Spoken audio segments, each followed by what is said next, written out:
Hello, everybody. Dr. Dan Miller here on the 250 River with Dr. Dan. Top 5 from the week ending November 20th, 1775.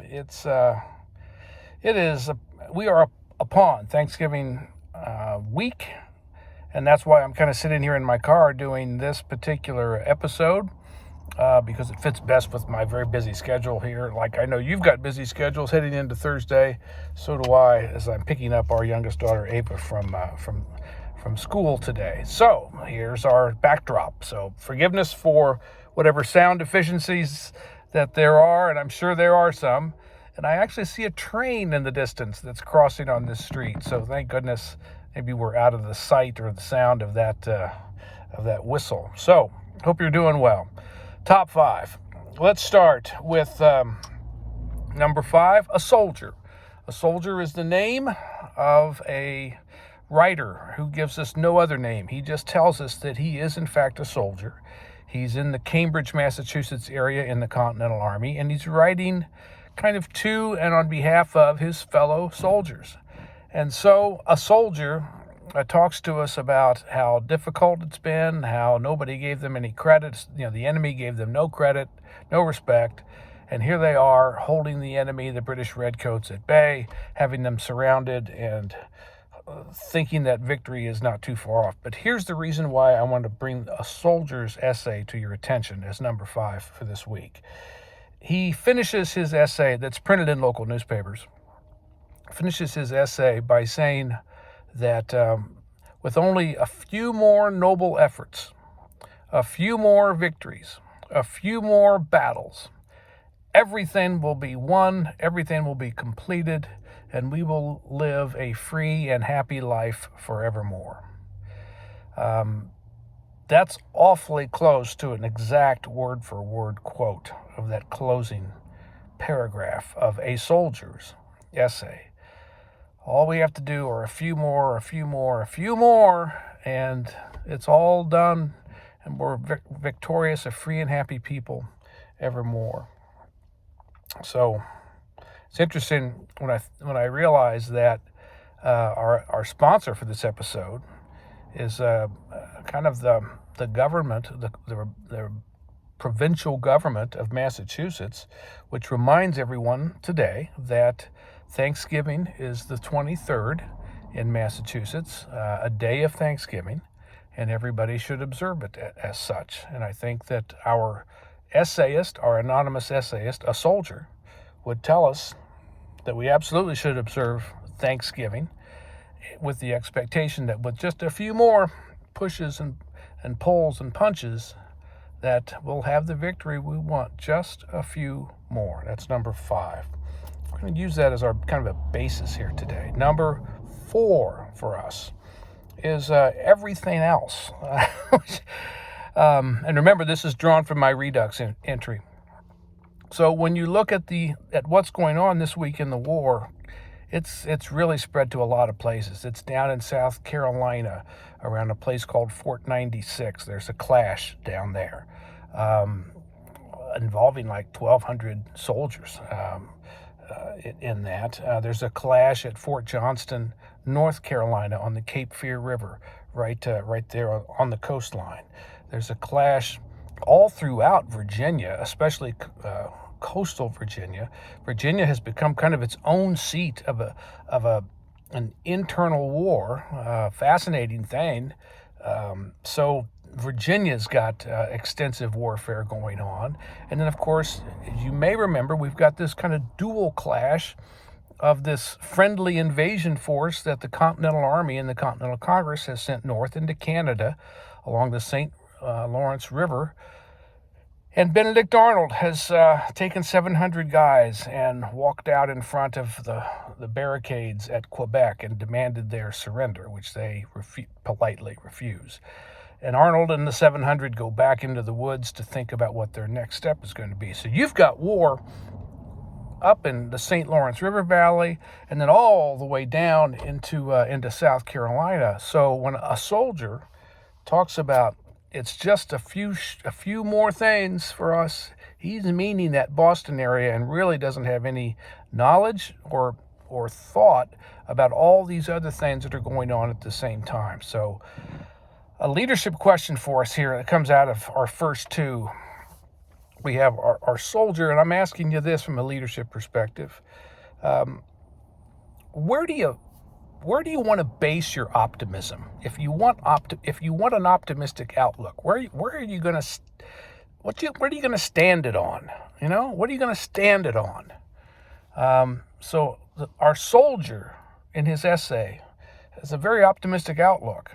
What's it going to be standing on? And so that's leadership question number one for us. And when you think about the war more in totality right now, which is our fourth item here on our top 5 list, what's the relationship between reality and optimism? Your reality and your optimism. What's the relationship between those two things? Let's get on to number 3.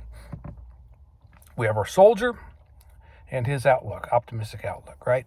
We have our summary of the view of war breaking out in a lot of other places besides where the soldier is.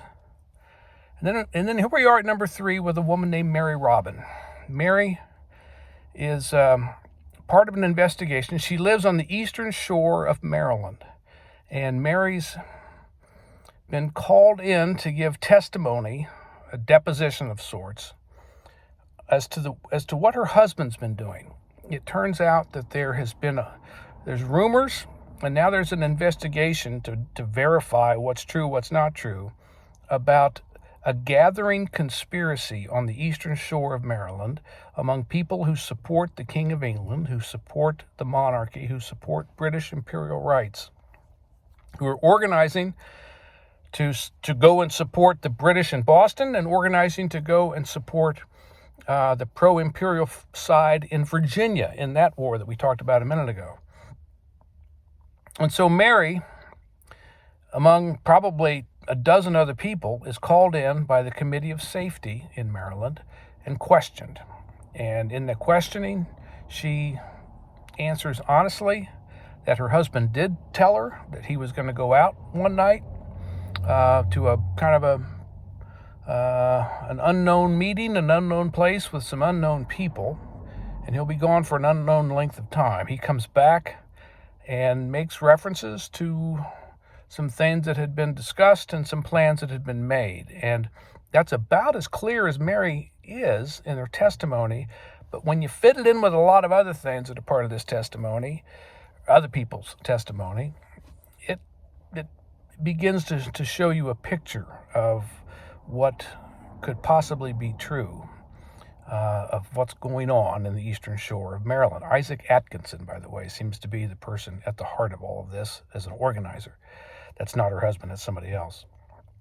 But this is what's happening to Mary Robin 250 years ago right now. She's number 3 on our list. And so again, we've got a soldier, we've got this macro reality of the war, and now we have Mary in a small, really micro reality of the war. And so I think what we want to do here with our leadership question is to ask ourselves, as you go along and you're gathering up data and information and trends and things of that sort in pursuit of your vision and your cause and whatever else, what are you using to scoop up things that aren't exactly crystal clear?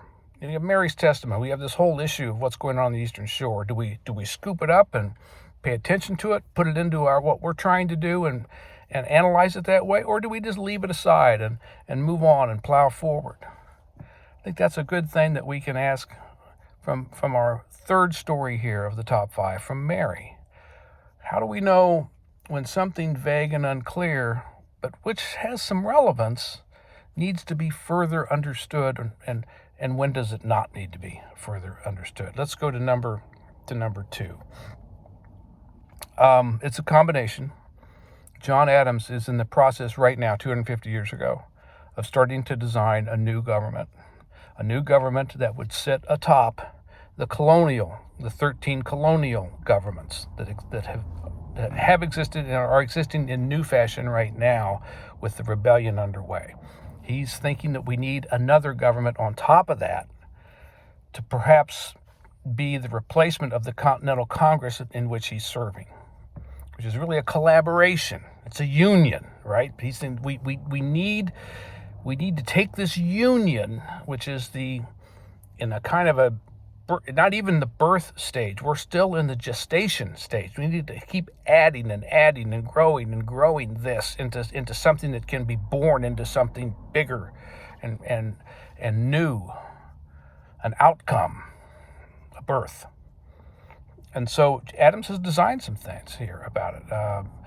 The government that he has envisioned has 3 branches. It has about 13 different functions or channels that it would operate under or through. And so this is what he's doing 250 years ago right now. At the same time, in the same Continental Congress of which he's a member, there are people starting to complain that members of the South, Southern delegations in the Continental Congress, are approaching their vision of the Continental Army differently than everybody else. They're encouraging new officers and new soldiers that are being recruited to place their loyalty first with all things Continental.